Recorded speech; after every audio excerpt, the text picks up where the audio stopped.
What's up, YouTube fam? 609 Collector here, coming at you. This time I'm just going through the process of upgrading my Sideshow Harley Quinn, the original old school one, and putting it on a Phicen TBLeague body. This body is the S25B. I got this for, what, 60 bucks off Facebook. It came with little outfits, so the outfit's off to the side, but it just seemed like, you know what, someone's offering it up, I'll get it. I don't need any hands or feet that came with it, so it was perfect for this project. What I'm going to be doing here is using my X-Acto knife to slit a horizontal thread. I would have used my seam ripper, but I showed it to you and the tip was broken.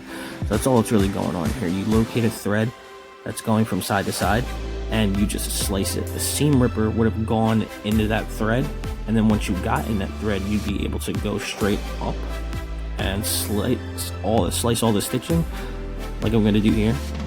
But since the tip is broken, you can't really get in there. That's all you're doing. Now just be careful with a seam ripper, because if you go off to the side, it's really sharp and it can slice through the fabric of the costume. So I just took it slow. You know, when it meets the threads, it will just slice them easily enough, and then you'll probably have to go through and pull them out yourself. You don't go all the way up to the top of the neck, and you don't go all the way to the bottom, because what you're seeing, what I've opened, is the hand-stitched portion of a costume.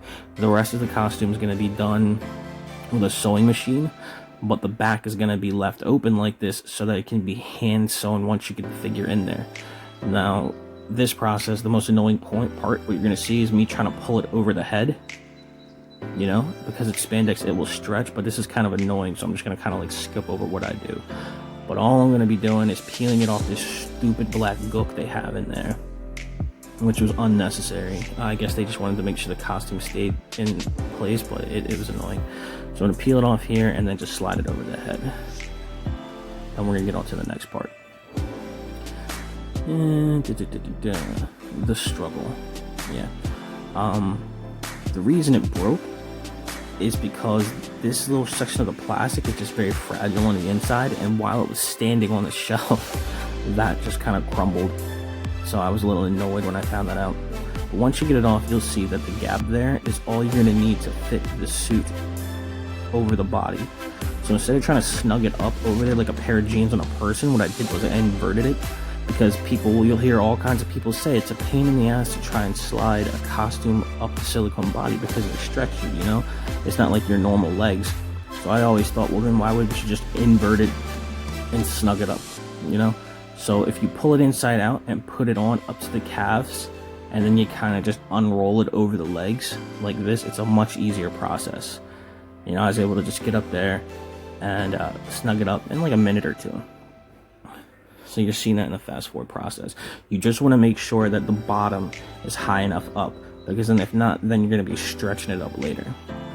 I was fortunate, again, this body is about the same exact proportions as the Harley Quinn body that was originally used by Sideshow.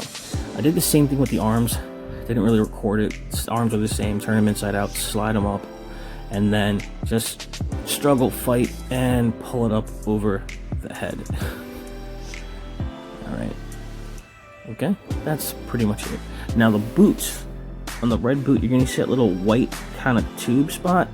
All I did was slice that a little in the back and then about halfway down the front, and then once you do that and it splits, you can just jam the feet pegs in there. I don't know why I didn't have the camera rolling. I was kind of watching a movie. I was doing this, so I was distracted, but that's all I did, and it actually fits in there pretty snugly, and it allows the figure to stand. I'm still going to use a figure stand on it because I don't want it to break. Now here, sewing a figure, you're always going to start from the inside, but I have my needle curved because I realize it's much easier to go in and out at the same time. It's just so much easier to go in and out in one pull. And you're always wanting to go horizontal. That one's a little on the diagonal, but you want to go horizontal with your threads, just from one side to the other. And because you're going to be moving up, it's always going to allow you to pull them in tight. Now, one thing I wasn't paying attention to is I didn't snug the figure up. I didn't snug the costume up so that the reds and the blacks met in the back. You know, that's something, if you ever have some kind of pattern or design on the back of the costume that you want to line up, you have to be mindful of it before you start sewing. I wasn't really paying attention, so you can see that the left side is a little bit lower, and because of that, I'm going to have to get a little futzy here and tug it down, and at the same time go back over to the left side and try to angle it up. So what I'm going to end up with is a little thread that's going to be on a slight diagonal, but you know, it's not really killing me, and it's still coming out pretty clean. Yeah, you can see it there, but that's like the only really exposed thread that's popping out and distracting me. But this is pretty much the process here. There's not much more to it than this. I'm going to do this section again in real time and give it a little bit more of an explanation, maybe at half speed, and I'm just going to have that as a separate video for just sewing it up, where I'm going to go a little bit more in depth. But when I get to the top here, I was kind of figuring out how I wanted to do this. Where do I want to put the thread? Do I want to pull the needle back inside or what? How's it going to go? And what I decided to do was just slide it in under the costume and up past the neck, and not sticking it in the silicone, but just pulling it up to a point where I can pull it out, just kind of loop it around a little bit and tie it off. So that's what you're seeing me doing right here. You're seeing the thought process. I'm like, oh, what do I do? What do I do? Where do I put this? But that's pretty much it. That's all that was really involved. And then once I did that, I know that once the head sits on the top of the neck, it's going to hide it and you're not going to see it at all. And I didn't have anything to worry about. I just looped it around, did a little shoelace tie, called it a day. That was it. The figure came out great. It's sturdy. It stands perfectly fine. I like it the way it is. I love it. But that's it for this video. Please like, please subscribe if you have any questions. Please, put them down in the comments or hit me up on Facebook or Instagram. Like, subscribe, catch you next time.